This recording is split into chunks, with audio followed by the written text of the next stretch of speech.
Super hot, super hot, super hot, super hot. Superhot Mind Control Delete, the first person shooter where time moves only when you move, and sequel to, what you probably guessed, Superhot. Ever since the first Superhot came out, I was immediately a fan of these games. Then they went ahead and released a whole new VR version of Superhot, which is still one of the few VR games I highly recommend if you're someone with a VR headset. So when I found out about this new sequel they were developing, I was very excited about it. It's been in early access for a while, but a couple weeks ago, it was finally fully released. And since I own the original, I was able to get Mind Control Delete for free. You know how I called this game a sequel? Well, put a big asterisk after that, because it isn't really a sequel. It was intended to be a free expansion to the original game, but I guess it evolved into something a little different. Let me take a quote from an article that I believe is a direct quote from the developers. Over the past 3 years of development, the expansion grew into its own standalone experience that boasts to be bigger and bolder than the original title.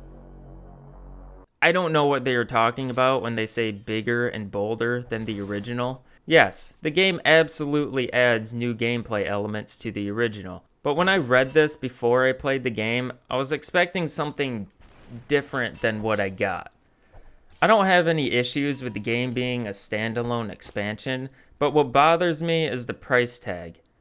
At the time of recording this, it is $25, the same price as the original game, and that feels a little misleading, because there is definitely less of a game here than what the original held. I have 19 hours of playtime in the original and 20 hours in Mind Control Delete. However, you can put another asterisk behind that and subtract about 5 hours from that time. I'll explain later.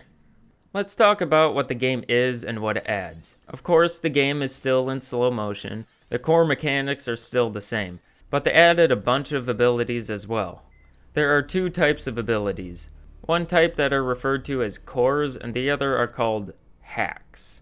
The cores are cooldown based abilities you get to use for a single set of levels. They consist of trading bodies with an enemy, charging towards an enemy, being able to recall your thrown katana, and playing with an additional heart.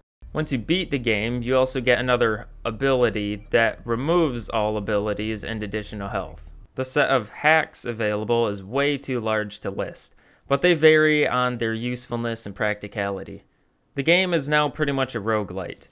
In the original game, you would basically start a level and would just play through it. If you died, you would go back to the start.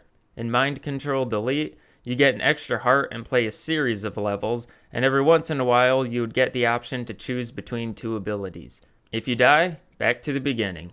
I thought this was a pretty cool concept initially. I like my fair share of roguelike games, but this game suffers from what a lot of people tend to dislike about roguelike games. They feel repetitive. And boy does this game feel repetitive. Sorry, let me rephrase that.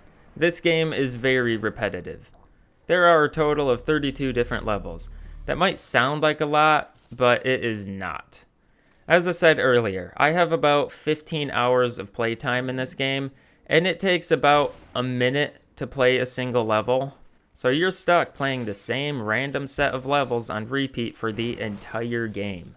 Sure, there are slight variations that appear later in the game, but as far as I'm concerned, they're the same. This is the biggest reason why it feels like a drastic overstatement when the developers describe this game as being bigger and bolder than the original. Yes, you added new abilities and a single new gun. Yes, you added all new levels. You even added some new enemy types, which I hate, by the way. But if you've played this game for an hour or two, you've pretty much found most of the new stuff. I found that later in the game when I started a new set of levels, I would just think, ugh, this is so long. Because I knew that if I died after playing most of the levels, I would have to start over again. But what does it matter? Even if I made it to the end and started another set of levels, it would still feel exactly the same as starting over what I was already working on. So why was I still playing it if I knew what lay ahead? I don't know. Maybe I was just hoping something would be different. Unfortunately, it seemed like every time something new was introduced, I would think one of two things. That doesn't seem like it would be too useful. Or, oh great, now I have to deal with these enemies now. Let me talk about the new enemy types, which I hate. The first set of enemies are slight variations of the regular ones and show up with varying degrees of regularity. Some of them explode when killed, some of them have weak spots on them. They are either very frustrating or kind of annoying. But as annoying and frustrating as these guys might be, I can still deal with them most of the time. Where the game truly shines are these next new enemy types, which I also hate. They show up randomly throughout a set of levels, and they can't be killed or stunned. You just have to run away from them and hope that they don't find you. It's clever that each one reflects the different core abilities, I guess, but it's not fun. I don't know why, but it feels like a bad idea to put unkillable enemies in a game that takes place in an enclosed space with constantly spawning enemies. You have the dog enemy, who charges at you while you make sure you aren't in his way when he tries to shoulder bump you in the hallway. The ninja enemy, who throws his katana and force grabs it back. And the other one, who switches bodies with you and steals whatever you're holding. I've probably been hurt by the dog enemy more than twice as much as the other two combined. And not only in-game, but physically as well. There's a nice little stinger that plays whenever these enemies enter the battlefield, and the dog's is by far the most jarring. It also feels near impossible to predict where he's going to charge to. Sometimes I would just get hit out of nowhere, and then I turn around and there he is, kneeling on the ground, biting my legs off. Of all the things I've complained about already, one of the things I liked was actually the endless mode. I don't know why though. It's pretty much the same endless mode as the original, except you get to use different abilities throughout. Maybe it's just because I get to choose what level I want to play. Then I just play the level until I die. None of the typical stop and go and being thrown into different levels all the time. It almost feels like that's what this game should have been. Or more specifically, this expansion should have been. Then you wouldn't need to separate it into its own thing. I love the addition of the new abilities, even if some of them are pretty boring or useless. That's just the nature of games that have tons of different abilities in them. Instead, what we got were simple and cool ideas that were stretched way too thin for too long. The overall feel of the game was different too. Mind Control Delete felt like a watered down boss rush type game. Except instead of fighting new and unique enemies in each level, you're stuck fighting the same exact enemies in potentially different levels. I think the reason I liked the original better was the levels were much better designed. Every time you entered a new level, it was exactly the same. The same number of enemies, same weapons, all in the same spot. Everything felt like it was placed there on purpose. The game almost felt like a puzzle rather than an arena of enemies. It was fun every time I entered a new level because everything was different. I needed to learn where the enemies were and where their paths went, or where the good weapons were. There was a process that involved failing so you could gain knowledge on how to successfully complete the level. In Mind Control Delete, everything feels the same. Kill an enemy, get their gun, find where enemies are coming from, and get a nice corner where you can sit and wait for the enemies to find you. Rinse and repeat on every level. The original almost encouraged exploring the level because you had to find and kill everyone. Now all you have to do is wait and the enemies will find you. I want to briefly talk about the end of this game. So if you're worried about spoilers, this may be the end for you. Otherwise, I'm going to be pretty specific about parts of it. It's a little unfortunate at how tedious this game gets towards the end, because the actual ending is pretty interesting. The whole underlying message for this game is more. More abilities, more enemies, more levels. More of the same. I get it. But being self-aware of your repetitiveness doesn't exempt you from the criticism of being repetitive. I guess it's all a very slow build to the end where it's all about getting rid of what you have. Over the course of the last few level sets, you slowly give up the abilities you've been using. Then you are forced to gradually give up the use of basic mechanics, like using weapons, then being able to move.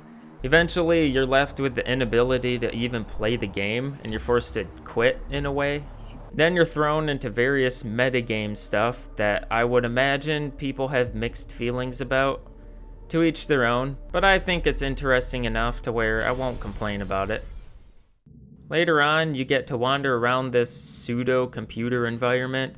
Sometimes you come across something you can interact with, like this cool ASCII tree chopping minigame that I played for about 5 minutes. Although it's usually much less interesting than that. Then you reach the part of the game where it feels like the developers are insulting the player for trying to play their game. They are truly wasting your time at this point. The game will then fake delete your fake game files so it can pretend it has to fake recover all the fake data, while in the meantime you just go fake yourself while that's happening. Yes, that's an actual real-time timer that takes 2.5 hours to complete. What happens when it's done? Well, you get to play the game again, with a brand new ability that gets rid of all abilities. There's also a couple of new level sets, but spoiler alert, they're basically the same as any other one. I kept at this game for so long hoping that there was going to be more to it, until I eventually came to the conclusion that more of the game is just more of the same. Now that I can say that I beat this game, I will probably be done with it forever. In conclusion, do I recommend this game? Certainly not at the $25 price point it is at right now. It's definitely worth playing for the new abilities, but I would not recommend spending much money on this. If you don't own Superhot at all and you want to give it a shot because you think it looks cool, get the original. Currently, it is the same price as Mind Control Delete, and it is a much better game. This was meant to be a shorter video that I could make while I'm working on a much longer video, but this ended up taking a lot longer than I thought it would. So I guess the other video is just being put on hiatus for now. It'll happen, eventually.